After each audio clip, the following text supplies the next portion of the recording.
Bonjour à tous et bienvenue dans Dragon Mag. Ça commence à faire longtemps, non? En tout cas, moi je suis ravi de vous retrouver cette saison encore. J'aurai à cœur avec les chroniqueurs, les invités et vous les supporters de mettre en avant l'actualité de Metz Handball chaque vendredi. Et pour débuter cette saison, c'est presque une tradition désormais. J'ai le plaisir d'accueillir le président de Metz Handball, c'est Thierry Weisman. Bienvenue. Bonjour. Prêt pour la nouvelle saison?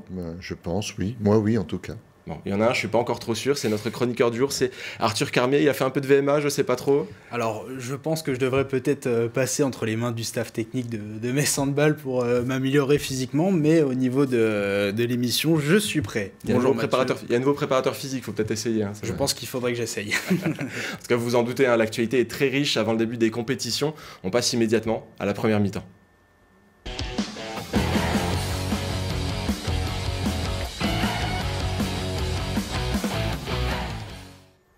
Alors, manque de temps oblige, je ne vais pas revenir sur les péripéties de l'équipe de France qui a décroché une magnifique médaille d'argent olympique, ni sur la médaille d'or mondiale des Bleuettes U20 et la 4e place mondiale des U18. Il y aurait des belles choses à raconter, mais il faut faire des choix. On aura peut-être l'occasion de rencontrer les différentes actrices de ces compétitions.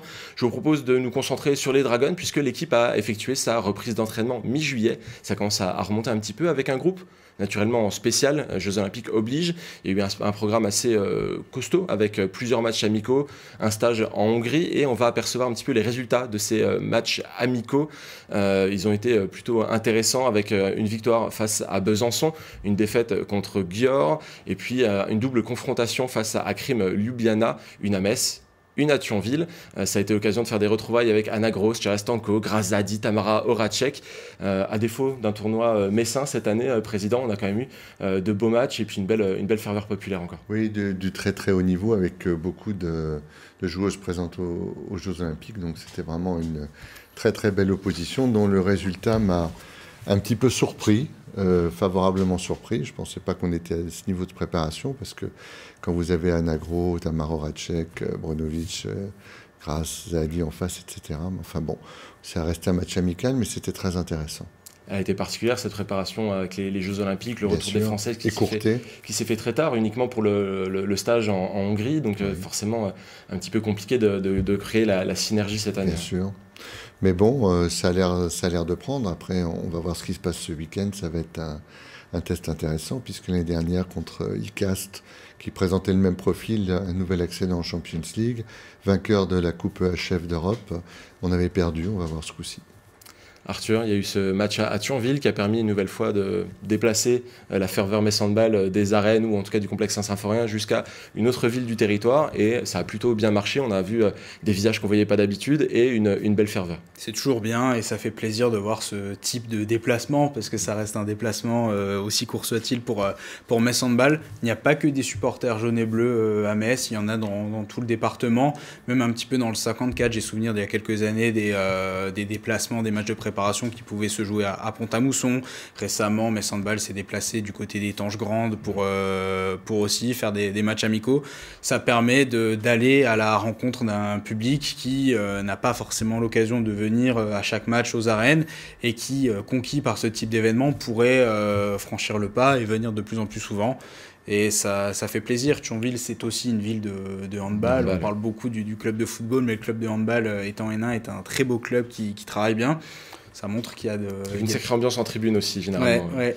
Avec un speaker qui anime bien la salle. Et il y a de très belles choses sur le territoire en matière de handball. Et Metz Handball est totalement dans son rôle d'aller dans ces bastions. Ces matchs, c'était aussi l'occasion de découvrir la dernière addition de l'effectif messin, Léna Granvaux, qui est vraiment, on parlait des Françaises qui étaient revenues tard, Léna Granvaux, c'est la dernière addition au collectif. On ne va pas rappeler le contexte tragique à Nantes qui est très, très malheureux, mais dans cette affaire, c'est Metz Handball qui a tiré son épingle du jeu. Comment ça s'est passé en coulisses, Thierry? C'est une joueuse qu'on veut depuis longtemps. Lorsqu'elle était à Bourg-de-Péage, on l'avait sollicitée, elle avait choisi Nantes. À la fin de son contrat à Nantes, je m'étais replacé de nouveau, c'était l'été dernier, et elle avait souhaité prolonger. Et puis quand on a appris dans la presse ce qui s'était passé, j'ai immédiatement appelé sa maman, qui m'a dirigé vers son agent, qui m'a dit qu'il ne se passerait rien pendant les Jeux Olympiques pour ne pas troubler. Ce qui est compréhensible en soi. Bien évidemment.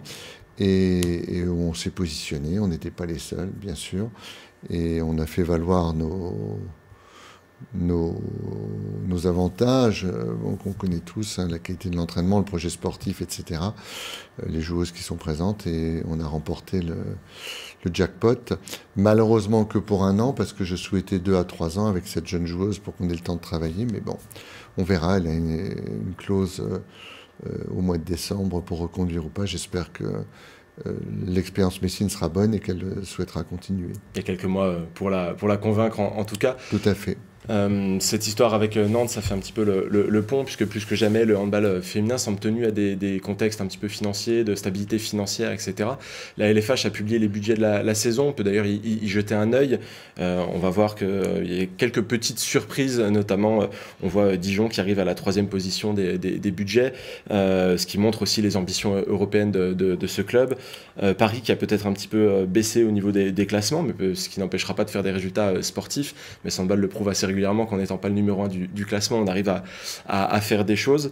Arthur, ça donne une certaine indication, tous ces chiffres. Qu'est-ce que tu en tires, toi? Parce que c'est toujours un petit peu flou. Entre un budget et des résultats sportifs, il se passe beaucoup de choses. Oui, comme tu dis, ce sont de simples indications, mais si le classement de la LBE était régi par les budgets, Metz Handball ne mettrait jamais Brest. Même si on connaît quand même le top 2, il y a quand même de très très fortes chances que le titre se joue entre Metz et Brest. Ça m'interpelle, tu évoquais Dijon, 3e budget, c'est surprenant, mais comme tu le soulignais, déjà la saison dernière, le club avait des ambitions européennes. Là, avec Clément Alcacer, qui va, je pense, très bien travailler, on le connaît très bien ici à Metz Handball. Il y a pas mal de jolies choses à faire dans ce club, avec un mélange entre jeunes joueuses et joueuses expérimentées. Je suis un peu surpris aussi de voir Paris un petit peu baisser. Je les voyais un peu plus proches de Metz Handball dans le classement des budgets. C'est dommage parce que il y a une place à prendre. Désormais, Nantes n'est plus là. Le handball féminin français et la LFH, je pense, on a besoin d'une 3e équipe forte pour venir challenger Metz et Brest pour l'intérêt du championnat. Donc, à voir à l'avenir si un club de ce type se détache. Thierry, je sais qu'il y aura des petites précisions, mais à la louche et en très mauvais mathématicien que je suis, Metz Handball se situe à peu près à la moitié du budget de Brest et au double de celui de Dijon. Oui, alors il faut enlever à notre budget l'association à peu près 700 000 €, donc on est à 3,8 pour la SAS. Oui, c'est la moitié de Brest, c'est comme chaque année. Maintenant, pour ce qui est de Dijon, c'est une grosse structure, puisque c'est le basket et le hand. Oui. Comme à Brest, c'est le foot et le hand. On est seul, nous, je vais dire, vis-à-vis de ce genre de structure. Maintenant, je redis ce que j'ai déjà dit aux précédentes émissions. Peut très bien aller perdre un match piège. C'est quelqu'un qui a un budget d'1 million d'euros. Vous avez vu que l'année dernière, contre Strasbourg, alors je ne sais pas à quelle place ils sont, mais à 45 minutes, on perdait toujours. Hein. Donc ils doivent être... Strasbourg est 9e cette année. 9e place. L'année dernière, à la 45e minute, on perdait à l'extérieur chez eux. On a gagné il y a 2 ans le titre face à Brest en gagnant d'1 but à Saint-Amand-les-Eaux, alors que Brest a perdu là-bas. Il faut être concentré, même chez les petits budgets, parce qu'aller jouer dans une salle de 1000 personnes qui fait le plein parce qu'ils reçoivent le champion de France, c'est des matchs pièges, donc on verra bien. Peut-être que Metz et Brest ne perdront pas de match de la saison et que ça se jouera sur les matchs aller-retour, mais peut-être qu'une des 2 équipes aura perdu des points en route, on verra bien. C'est pas forcément corrélé après avec le budget. Par contre, je pense qu'effectivement, Metz et Brest seront champions ou vice-champions de France cette année. On a pu voir que les systèmes avec un seul actionnaire ne fonctionnaient pas, les systèmes avec uniquement des financements publics ne fonctionnaient pas.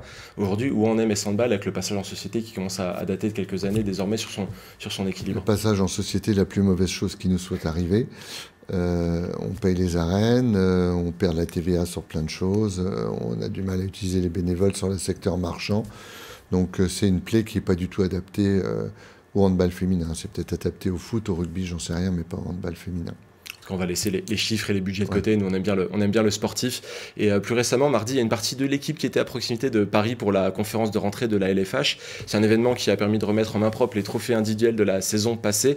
Ouais. Et bien, Metz Handball a plutôt fait une bonne récolte. Thierry, vous auriez pu en laisser un petit peu, non? Je crois qu'il y a eu 7 trophées pour Metz Handball, ça fait beaucoup. Brest a quand même eu le trophée du digital. C'est vrai. C'est vrai. Voilà, ce qui est important aujourd'hui aussi de pouvoir se oui, montrer sûrement, mais enfin bon, c'est pas le trophée sportif le plus important. Vous avez pris la parole aussi, quelques petites blagues, peut-être un fond de vérité. Ouais, j'aime bien Gérard Le Saint, je le trouve très sympathique et il me fait penser un peu à Giroud, comme Giroud à l'époque dans le foot. Et donc on se tire une pour tous les deux, c'est sympathique. Vous avez dû voir dans le journal que le Thierry à Metz, il devrait partir de la présidence. Il y aura un article dans l'équipe aussi croisé qui est sûrement sympa. Bon, j'étais surpris effectivement qu'il soit mieux placé que moi à côté des huiles, mais ça me dérange pas de ne pas être à côté des huiles ce jour-là. Et donc j'étais un peu en arrivant surpris voir que le champion de France n'était pas à côté du président, mais bon. Brest a des arguments autres à faire valoir peut-être. Après, rien de bien méchant, ça vous donne l'opportunité de faire quelques petites blagues, ça fait rire l'assistance. Oui, ça fait rire l'assistance, c'était du deuxième degré, bien sûr. Voilà. Bien évidemment. En tout cas, Arthur, ces cérémonies, c'est toujours un moment à part. Alors là, ça tombe juste avant le début de la saison. Il y avait la situation de Nantes qui était sur toutes les lèvres, le modèle économique des clubs, on en a beaucoup discuté lors de cette journée, la médaille d'argent olympique, bien sûr, l'arrivée d'Anavia Kireva à Brest, forcément, qui a fait un petit peu couler pas mal d'encre. J'ai envie que tu sortes des sentiers battus, qu'est-ce que tu vas avoir comme point d'attention, toi, sur cette saison qui approche?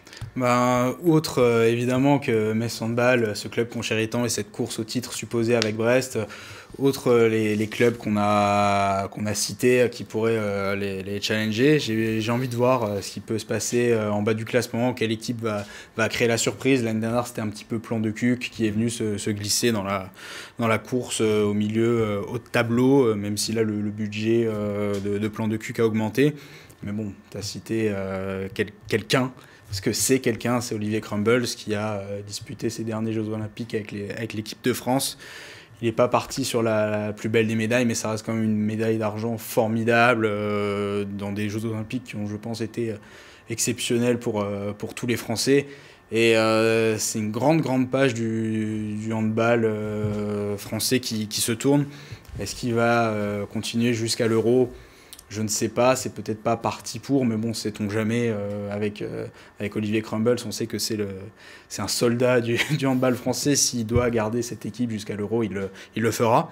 Donc j'ai hâte de voir ce que l'équipe de France féminine va devenir. Elle sera toujours aussi forte, j'en suis convaincu, mais avec qui à la tête du bateau, ça, on le saura dans les prochains jours, prochaines semaines. Il y a à peu près un an, Thierry, vous étiez sur ce plateau en train de nous annoncer la potentielle candidature d'Emmanuel Mayonnaud. Alors depuis, il y a eu beaucoup de péripéties dans l'équipe de France. Mais... Il a toutes les qualités. C'est vraiment...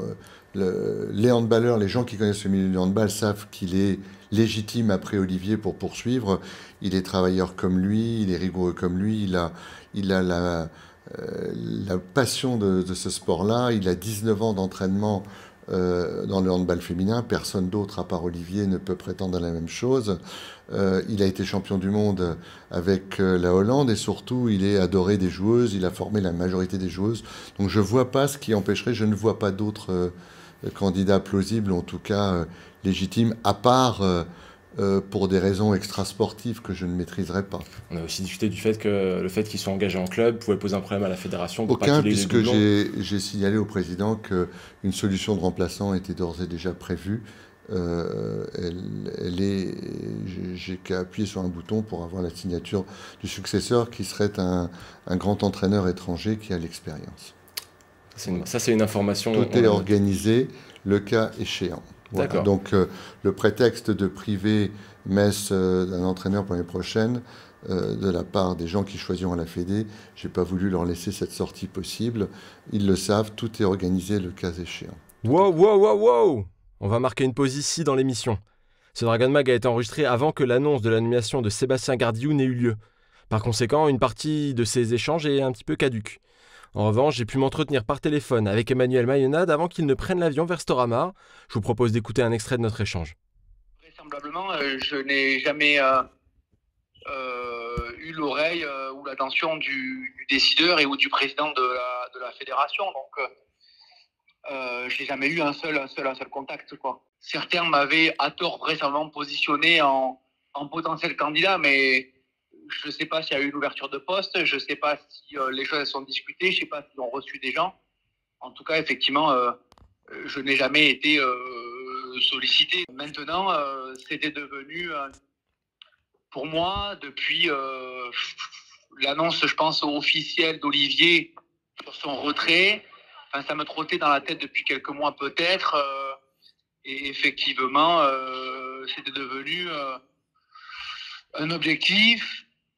Pour moi, aujourd'hui, j'ai presque envie de dire plutôt un rêve, mais en tout cas, c'était devenu quelque chose qui faisait écho en moi. J'avais d'ailleurs pris soin, quelque temps après l'annonce d'Olivier, de le solliciter pour un entretien au cours duquel je lui ai signifié le fait que si la question m'était posée aujourd'hui, je répondrais par la positive, à ma volonté d'envisager quelque chose. Mais encore une fois, tout ça, c'est ce qu'on se dit, toi et moi, vous et moi, mais je pense que dans la tête des décideurs, les choses n'ont jamais été considérées de la sorte, quoi. C'est ma première, je crois, énorme déconvenue professionnelle. Mais encore une fois, je me suis pris tout seul à rêver, puisqu'on m'a jamais montré un signe d'affection ou d'attention particulier. Donc c'est moi, dans mon coin, qui m'étais dit, bah tiens, pourquoi pas, finalement. Voilà, après... il y a 2 propositions aujourd'hui, effectivement, pour des sélections étrangères. Une assez lointaine, l'autre beaucoup moins. Mais bon, ça sous-entend un nouveau cumul d'emplois. Oui. Et c'est vrai que je l'ai fait pendant 3 ans et que je sais ce que j'y gagne, je sais aussi ce que j'y perds. Donc, dans cette configuration-là, ce sont des questions qui se réfléchissent, quoi. Voilà qui est dit. On reparlera certainement de cette info, mais pour le moment, reprenons le cours de l'émission. Bon visionnage. Je vous propose qu'on ferme cette page estivale, on va se diriger vers la reprise de la compétition, toujours un petit peu plus sur le sport, c'est notre deuxième mi-temps.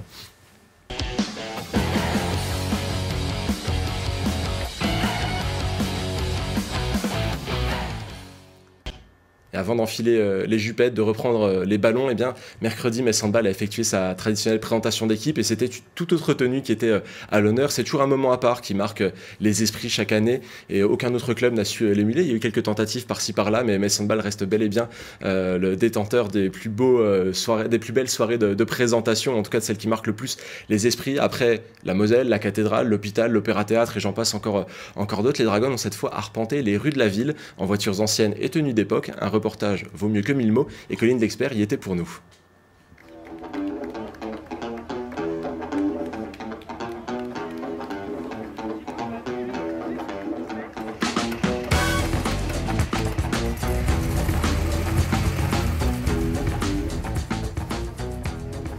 Ce défilé n'est pas un rassemblement de voitures de collection, mais bien la présentation des joueuses de Metz Handball.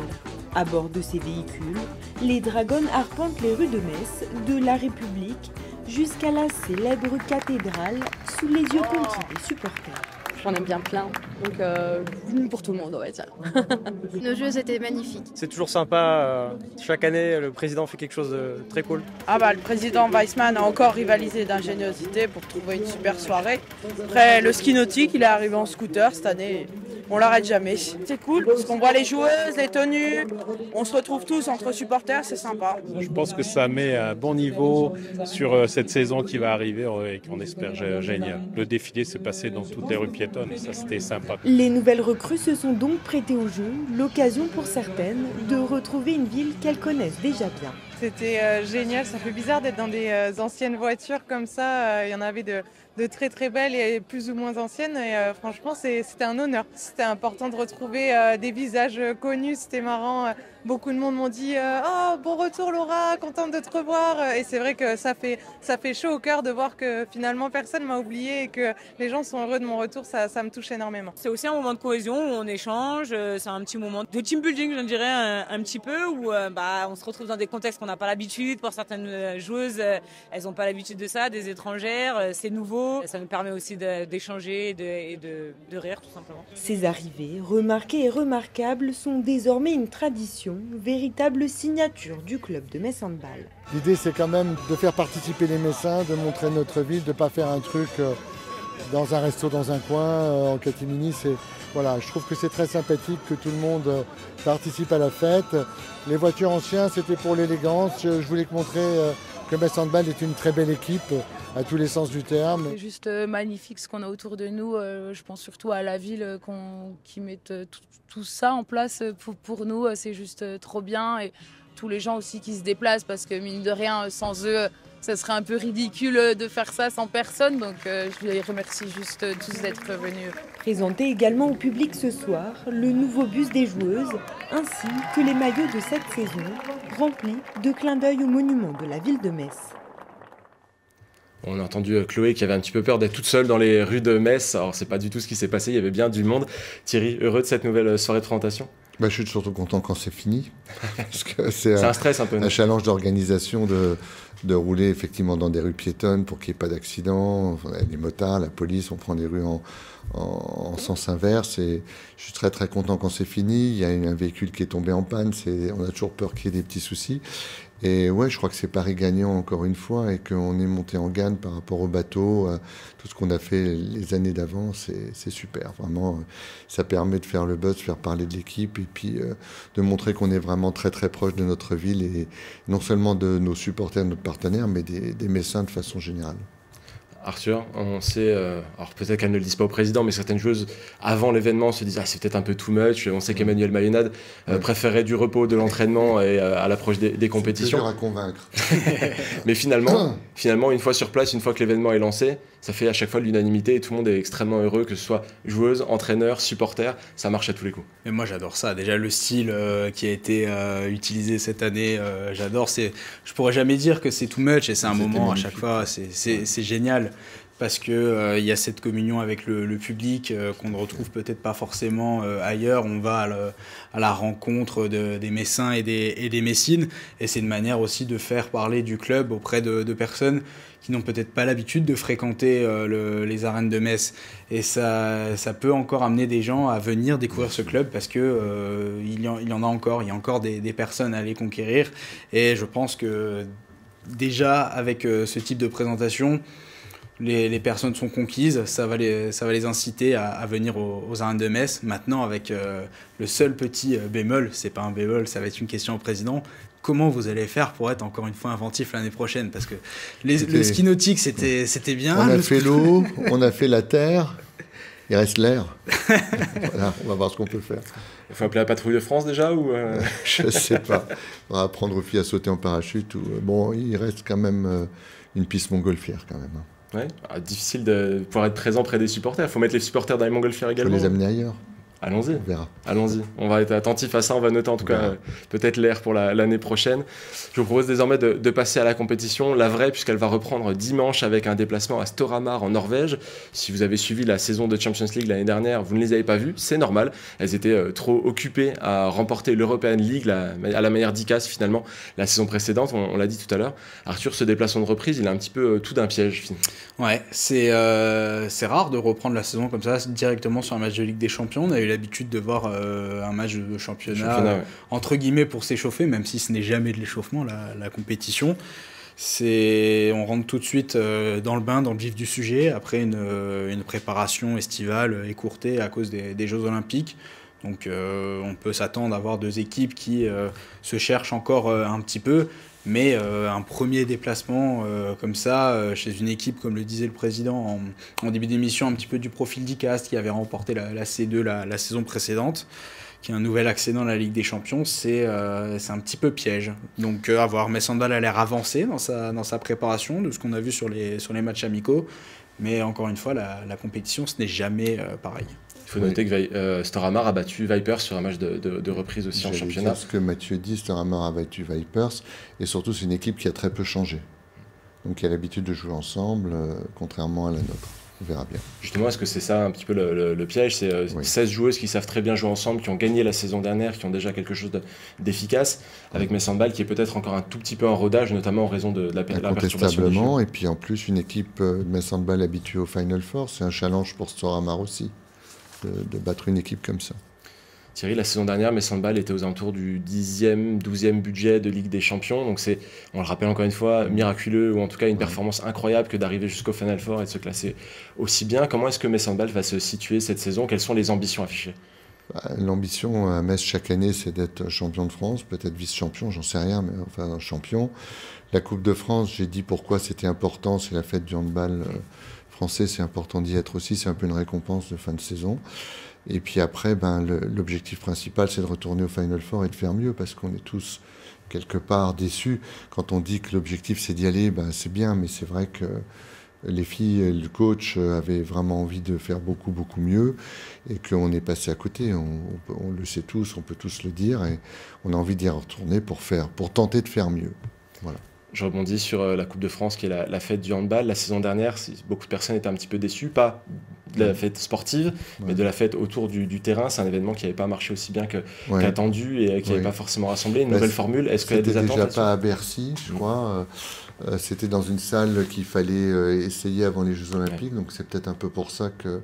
Et puis surtout, c'était pas en même temps que les garçons, donc c'est pour ça aussi que c'était peut-être un peu moins la fête. Je n'ai pas encore regardé où c'était cette année et comment c'était organisé. Je ne sais pas, mais bon, on va faire notre chemin pour essayer d'y aller.